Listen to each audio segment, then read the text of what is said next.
আসসালামু আলাইকুম। আজকে আমি 1 কাপ আটা দিয়ে ভীষণ মজার মুসমুসে বিস্কুট বানিয়ে দেখাবো। এই বিস্কুট বানানো একদমই সহজ আর খুব কম উপকরণে এই বিস্কুট বানিয়ে নেওয়া যায়। খেতে ভীষণই মজার হয়। ভালো লাগলে লাইক কমেন্টে বেশি বেশি শেয়ার করে দিবেন। তাহলে চলুন রেসিপি শুরু করি। প্রথমে একটা বাটিতে নিয়ে নিচ্ছি চিনি 1/3 কাপ, পানি দিয়ে দিচ্ছি 1/3 কাপ, দুটো সমান সমান দিয়ে দিলাম। এখন মিক্স করে আমি বাটি এক সাইডে রেখে দিচ্ছি।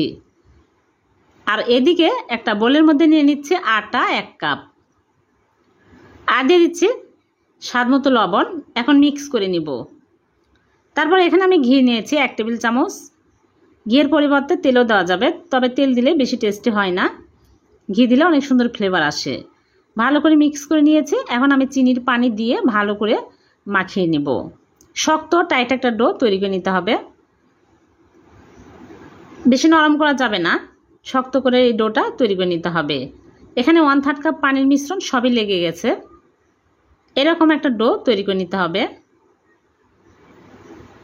এখন আমি ফ্রিতে নিয়ে আমি বড় করে রুটি বেলে নিব। এই রুটিটা বেশি পাতলা হবে না, বেশি মোটাও হবে না, মিডিয়াম সাইজের করে বেলে নিতে হবে।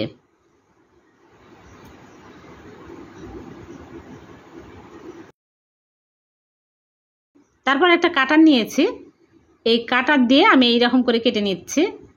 আপনারা যে কোনো রকমেরই করে ডিজাইন করে নিতে পারবেন। এইরকম করে সবগুলো কেটে নিব।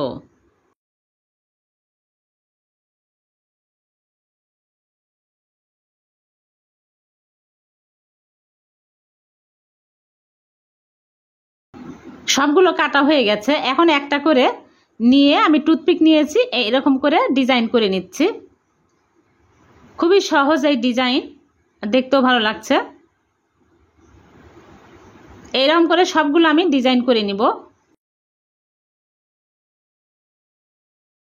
হয়ে গেছে, সবগুলো আমি ডিজাইন করে নিয়েছি। এখন এগুলো আমি তেলে ভেজে নিব। চুলায় প্যানে পরিমাণ মতো তেল দিয়ে তেল গরম করে নিয়েছি। এখন একটা একটা করে দিয়ে দিচ্ছি। চুলার আঁচ মিডিয়াম টু লোয়ে রেখে উল্টিয়ে পাল্টে ভেজে নিতে হবে। বেশি হাই হিটে ভাজা যাবে না, একটু সময় নিয়ে ভালো করে ভেজে নেবেন, তাহলে ভিতর পর্যন্ত ভালোভাবে মুচমুচে হবে। আর এই বিস্কুটগুলো অনেক দিন পর্যন্ত সংরক্ষণ করেও রাখা যাবে।